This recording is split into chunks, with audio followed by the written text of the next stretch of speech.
Nomothetic approach versus idiographic approach.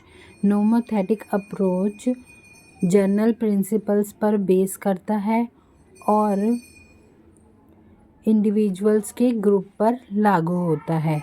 यह human behaviour का conclusion निकालने के लिए क्वांटिटेटिव मेथड्स और स्टैटिस्टिकल एनालिसिस का यूज़ करता है और यूनिवर्सल पैटर्न्स, ट्रेट्स और कैरेक्टरिस्टिक्स को पहचानने और समझने का ट्राई करता है जिन्हें लोगों में जनरलाइज्ड किया जा सकता है। Nomothetic word Greek word nomos से आया है जिसका मतलब होता है लॉ यानी कानून। नोमोथेटिक अप्रोच किसी के पर्सनैलिटी को कंस्टेंट, हेरिडिटरी और रेजिस्टेंस टू चेंज के रूप में देखती है। मतलब इसका है कि किसी भी पर्सन की पर्सनैलिटी हेरिडिटी पर बेस करती है और इन्वायरमेंट का इसमें बहुत कम रोल होता है। और यह अप्रोच ये भी कहती है कि जिस तरह से एक पर्सन कुछ सर्टेन सर्कमस्टेंसेस के अंडर एक्ट करेगा, मतलब उस बिहेवियर को कैलकुलेट कर सकते हैं और उसका अनुमान लगाया जा सकता है। गॉर्डन एल्पोर्ट ने कुछ ऐसे ही पर्सनैलिटी टेस्टिंग्स के अप्रोच को आइडेंटिफाई किया है। Nomothetic approach universal behaviours establish करने के लिए सेल्फ रिपोर्ट और क्वेश्चनरीज जैसी क्वांटिटेटिव रिसर्च मेथड पर निर्भर करता है। एल्पोर्ट ने यह भी माना कि ट्रेट्स रियल होते हैं और उन्होंने कहा कि ट्रेट्स हर पर्सन के लिए डिस्टिंक्ट और पार्टिकुलर होते हैं, मतलब हर पर्सन में अलग होते हैं और उनके खुद के ट्रेट्स होते हैं। नेक्स्ट है आइडियोग्राफिक अप्रोच। पहले तो एल्पोर्ट ने नोमोथेटिक अप्रोच का सपोर्ट किया, फिर बाद में उन्होंने आइडियोग्राफिक अप्रोच को भी प्रमोट किया। इस अप्रोच में कहा गया है कि हर इंडिविजुअल्स के अपने यूनिक ट्रेट्स होते हैं और उनको इंडिविजुअली भी मेज़र किया जा सकता है। इस अप्रोच में इंडिविजुअल्स को यूनिक माना जाता है और इसमें इंडिविजुअल्स पर फोकस की जाती है। आइडियोग्राफिक अप्रोच में उनका मानना था कि किसी पर्सन के ट्रेट्स को उनके प्रीवेसिवनेस के अकॉर्डिंग अलग अलग भागों में रखा जा सकता है। जैसे एल्पोर्ट ने कार्डिनल ट्रेट्स और सेंट्रल डिस्पोजिशन और सेकेंडरी ट्रेट्स के बारे में बताया था, इसमें उसी की बात की गई है। अगर आपको इस कार्डिनल ट्रेट्स और सेकेंडरी ट्रेट्स इसके बारे में डिटेल में जानना है तो इस वीडियो के डिस्क्रिप्शन में इस वीडियो का लिंक दे दूंगी। सबसे यूनिक ट्रेट्स को कार्डिनल ट्रेट्स के रूप में बताया गया है। अगर यह किसी पर्सन में मौजूद होता है तो पर्सन की पर्सनैलिटी में कुछ खास लक्षण देखे जा सकते हैं, जैसे एग्रेसिवनेस, कामनेस। और दूसरा ट्रेट्स है सेंट्रल डिस्पोजिशन मीन्स ट्रेट, ठीक है। मतलब ये ऐसे ट्रेट्स होते हैं जो पर्सन अपने सीवी में लिखता है, जैसे कि फ्रेंडली नेचर का है या हार्ड वर्किंग है, उसमें लीडरशिप क्वालिटीज़ है। इस तरह के ट्रेट्स होते हैं जो लोग ज़्यादातर मतलब उनमें होते तो हैं और कुछ लोग उनको दिखाने के लिए भी बता देते हैं जिनमें नहीं होता। नेक्स्ट ट्रेट है सेकेंडरी डिस्पोजिशन। ये सिचुएशनल स्पेसिफिक ट्रेट्स हैं, मतलब सिचुएशन के अकॉर्डिंग ही काम आते हैं ये ट्रेट्स। और अगला एल्पोर्ट कहते हैं कि हर पर्सन में यह ट्रेट्स तीनों ट्रेट्स होते हैं, किसी में ज़्यादा तो किसी में कम होते हैं। पर्सन को समझने के लिए हमें सेकेंडरी डिस्पोजिशनल टेस्ट करना होगा। नोमोथेटिक अप्रोच में हम पर्सन की पर्सनैलिटी को एक्सपेरिमेंट कोरिलेशन, साइकोमेट्रिक टेस्ट, इन सब के ज़रिए या और कोई क्वांटिटेटिव मेथड है उनके ज़रिए समझ सकते हैं।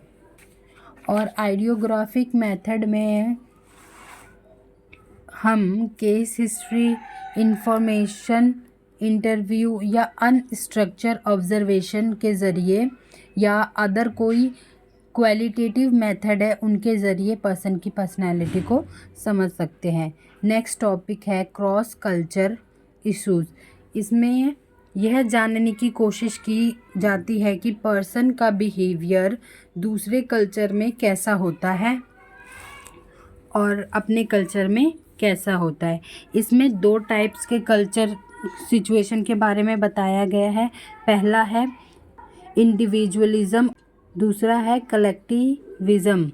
इंडिविजुअलिज़म कल्चर में इंडिविजुअल के ऊपर फोकस किया जाता है और उसे इम्पोर्टेंट दिया जाता है। जैसे वेस्टर्न कल्चर में होता है, उसमें ज़्यादा आई का प्रयोग होता है, जैसे कि आई अचीव इट, मतलब उसमें सिर्फ खुद के बारे में, खुद की जो भी उसका सक्सेस होती है, जो भी उसकी काम होती है, उसमें सिर्फ पर्सन को ही मान्यता दी जाती है। और कलेक्टिविज़म कल्चर में लोगों के ग्रुप को, यानी फैमिली हो गए, फ्रेंड्स हो गए, उनके कलीग्स हो गए, रिश्तेदार वगैरह हो गए, इन सब को भी इम्पोर्टेंस दी जाती है। इसमें वी का यूज़ ज़्यादा किया, जैसे कि वी अचीव इट, इस तरीके से।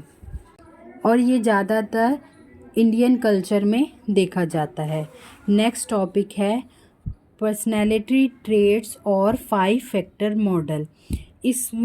मैंने एक अलग सी वीडियो में 5 फैक्टर्स मॉडल को डिटेल से समझाया है।